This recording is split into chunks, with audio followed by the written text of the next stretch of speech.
നമസ്കാരം, ഏവർക്കും മിലു കിച്ചൻ്റെ പുതിയൊരു എപ്പിസോഡിലേക്ക് സ്വാഗതം. നമ്മൾ ഇന്നിവിടെ ചെയ്യാൻ പോകുന്നത് ഒരു സ്പെഷ്യലായിട്ടുള്ള ചെറുപയർ കറിയാണ്. അതിനുവേണ്ടി ഞങ്ങളിവിടെ 1 കപ്പ് ചെറുപയർ എടുത്തിട്ടുണ്ട്. ഇത് ഞങ്ങളിവിടെ ക്രഷ് ചെയ്തതാണ് എടുത്തിരിക്കുന്നത്. ഇത് മോസ്റ്റ്ലി എല്ലാ മാർക്കറ്റിലും അവൈലബിൾ ആണ്.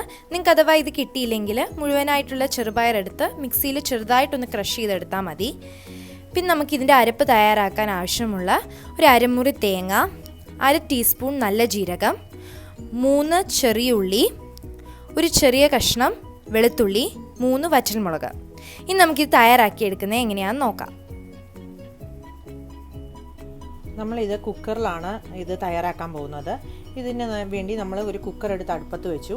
ഇത് നമ്മൾ ആദ്യം ചെറുതായിട്ടൊന്ന് ചൂടാക്കിയെടുക്കണം. അതിൻ്റെ ആ പച്ച മണം ഒന്ന് മാറാൻ വേണ്ടിയിട്ട്. അതിനുവേണ്ടി നമ്മൾ ഒരു ടേബിൾ സ്പൂൺ എണ്ണ ഒഴിച്ചു കൊടുത്തിട്ടുണ്ട്. ഏതെണ്ണ വേണമെങ്കിലും എടുക്കാം. എണ്ണ ഒഴിച്ചു കൊടുത്തിട്ടുണ്ട്. അതിലേക്ക് നമ്മൾ കഴുകി വാരി വെച്ചിരിക്കുന്ന ചെറുപയർ ഇട്ട് കൊടുക്കണം.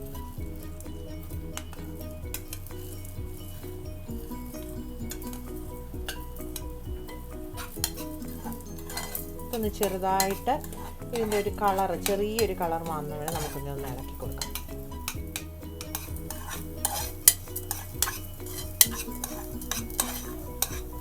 നമ്മുടെ ചെറുപയർ റെഡിയായി വന്നിട്ടുണ്ട്. ഇത് ചെറുതായിട്ട് ഇതിൻ്റെ കളറൊക്കെ ഒന്ന് മാറി വന്നിട്ടുണ്ട്. ഇതിൻ്റെ ഈ ഒരു പരുവത്തിലാണ് ഇത് നമ്മൾ ചെയ്യേണ്ടത്. ഏകദേശം ഒരു 5 മിനിറ്റ് ഞാൻ ചെറിയ തീയിലിട്ടൊന്ന് മൂപ്പിച്ചെടുത്തതാണ്. ഇനി ഇതിലേക്ക് നമുക്ക് ഒരു 2 കപ്പ് വെള്ളം ചേർത്ത് കൊടുക്കാം. ഇതൊന്ന് വേവിച്ചെടുക്കാൻ വേണ്ടിയാണ്.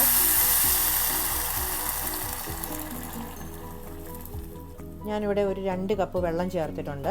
ഇതിലേക്ക് നമുക്ക് ഒരു 1/2 ടീസ്പൂൺ മഞ്ഞൾപ്പൊടി ചേർത്ത് കൊടുക്കാം.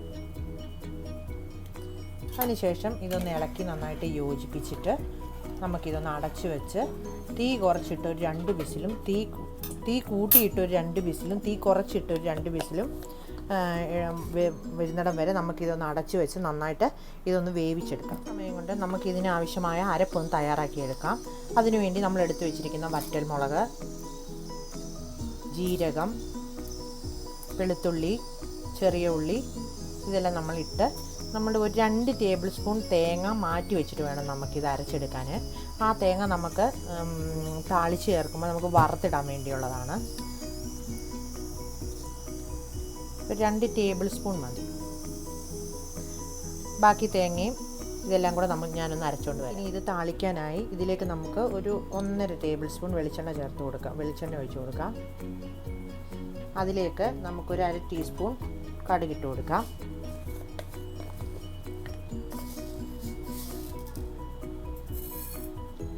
ഇതിലേക്ക് നമുക്ക് ഒരു 2 ചെറിയ ഉള്ളി ചെറുതായിട്ട് അരിഞ്ഞതും കുറച്ച് കറിവേപ്പിലയും 2 വറ്റൽമുളകും ചേർത്ത് കൊടുക്കാം. ഇതൊന്ന് മൂത്ത് വരുമ്പോൾ നമ്മൾ എടുത്തു വെച്ചിരിക്കുന്ന ഒരു 2 ടേബിൾ സ്പൂൺ തേങ്ങ ചേർത്ത് കൊടുക്കണം ഇതിലോട്ട്.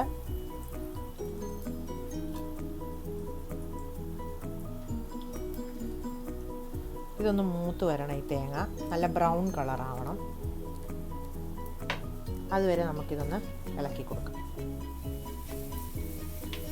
നമ്മുടെ തേങ്ങ നന്നായിട്ട് മൂത്ത് വന്നിട്ടുണ്ട്. ഇതിലേക്ക് നമുക്കൊരു 1/4 ടീസ്പൂൺ, കറിക്കൊരു ഭംഗി കിട്ടാൻ വേണ്ടിയാണ്, ഒരു 1/4 ടീസ്പൂൺ നമുക്ക് മുളക് പൊടി ചേർത്ത് കൊടുക്കാം.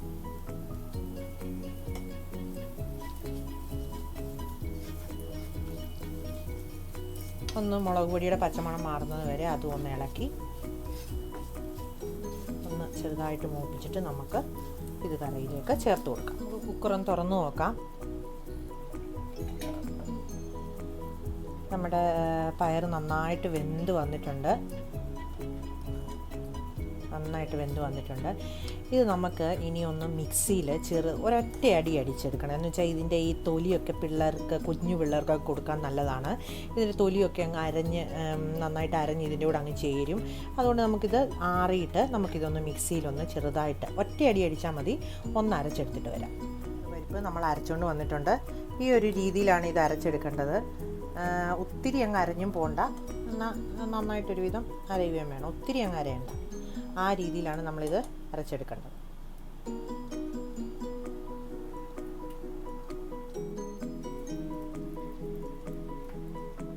നമുക്കിനി ഇതിലേക്ക് ആവശ്യമായ വെള്ളം ചേർത്ത് കൊടുക്കാം. ഈ മിക്സിയെല്ലാം അതിൻ്റെ അരപ്പും എല്ലാം ഒന്ന് കഴുകി ഇതിലേക്ക് ചേർത്ത് കൊടുക്കാം. ഒരു 1.5-2 കപ്പോളം വെള്ളം നമുക്ക് ചേർത്ത് കൊടുക്കാം.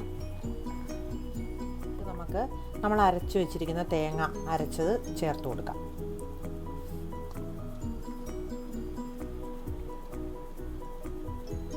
അതിനുശേഷം കറി ഒന്ന് നന്നായിട്ടൊന്ന് ചൂടാവണം. തിളയ്ക്കരുത്.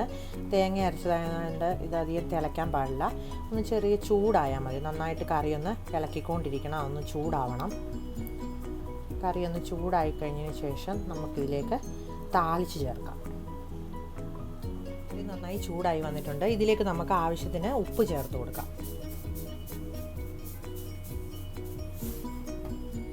നമുക്കിനി കറി നന്നായിട്ട് ചൂടായി വന്നിട്ടുണ്ട്. ഇനി നമുക്കിതിലേക്ക് താളിച്ചൊഴിക്കാം.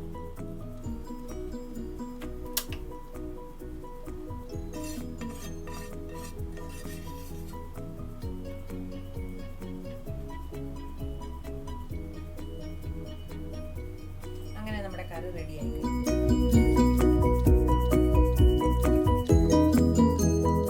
അങ്ങനെ നമ്മുടെ സ്പെഷ്യൽ ചെറുപയർ കറി ഇവിടെ റെഡിയായി കഴിഞ്ഞു. ഇത് വളരെ ടേസ്റ്റി ആയിട്ടുള്ളൊരു ഡിഷാണ്.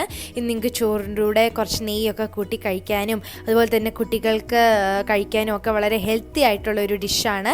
ഇതെല്ലാവരും ട്രൈ ചെയ്ത് നോക്കാൻ മറക്കരുത്.